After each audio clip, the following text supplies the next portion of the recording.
Hi everyone and welcome to my YouTube channel. Today we're going to show you how ski heel graphs can help you to prepare a piece of music to perform. I have a student with me today and we're going to work together to show you how we approach learning a new piece. With clap, tap and map, we first listen to the music, either on a recording or I play it. So what's the first thing you do when you listen to the music? I clap each pulse. Okay, let's give it a go. Okay.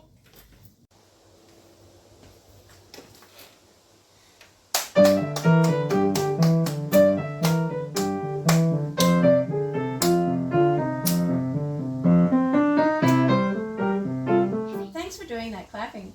I'm just wondering, can you hear or experience a longer pulse? Yes, I think there's a 2-measure hyper pulse. Do you want to give it a go? Yeah. Okay.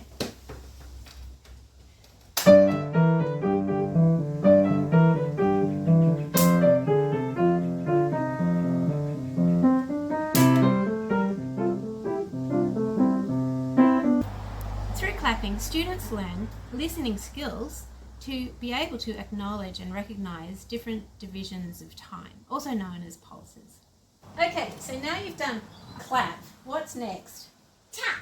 Okay, so what happens with tap? Well, once we finish clap, we get the pulses from clap and put them together to form meters to figure out if it's 2 to 1 duple or 3 to 1 triple. Okay, let's give it a go. Do you want any help or do you want to do it on your own? I think I need some help. Alright, so maybe we'll do what? Which ones? The fastest ones? Maybe the fastest ones, then we get to the smaller one. Oh, by the way, does it matter what order you do clapping in or No. If it doesn't No, matter. you can choose whichever pulses you hear at the time, right? Yep. Alright, so let's start this time with the fastest one. So ready, and that's really good. Now what about the slower ones? And then the slow ones.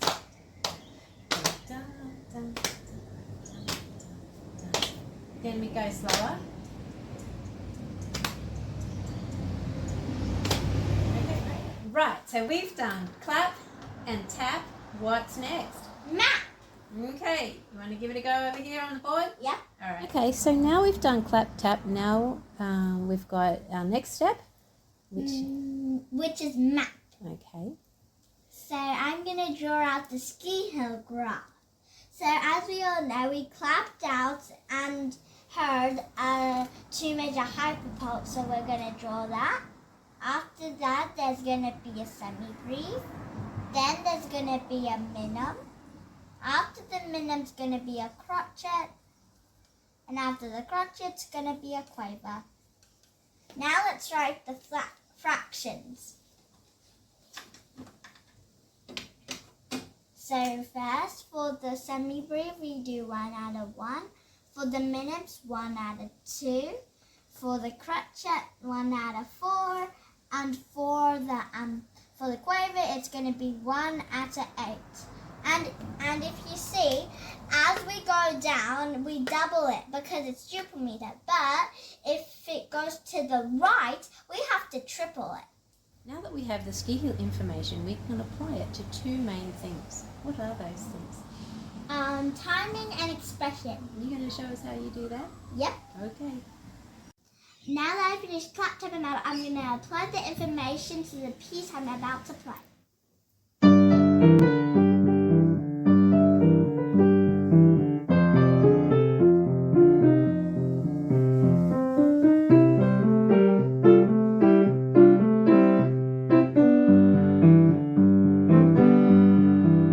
To help people understand how you apply the ski heel graph to expression, just really briefly, can you explain how you do that? Well, how I did that is, we took all the notes from the ski hill graph, so we put all the quavers down, so each note gets a quaver. So let's just focus on this. So quavers? Yeah. And so then crotchet, which is going to be once every 2. And then for minimum, it's going to be once every 4. And then for semi-brief, it's going to be once every bar. That's right, so there's 8. And for the 2-measure hyperpulse, it's going to be once every 2 bars. That's right. So if we apply that, it will be 5, 4, 5, 4.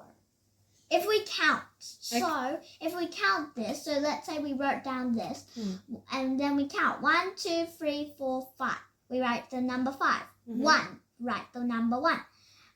There's 2 notes, so 2, 1 note, 1, etc., etc., etc. Right. Okay. So each of those numbers represents what? Each of those numbers shows how loud we have to do it. So the greater the number is, the louder it has to be. But but when it's like 1 or 2 or 3, it's very soft. Okay. I hope you have enjoyed this video introducing how ski hill graphs can help students begin a piece of music. Don't forget to like and subscribe.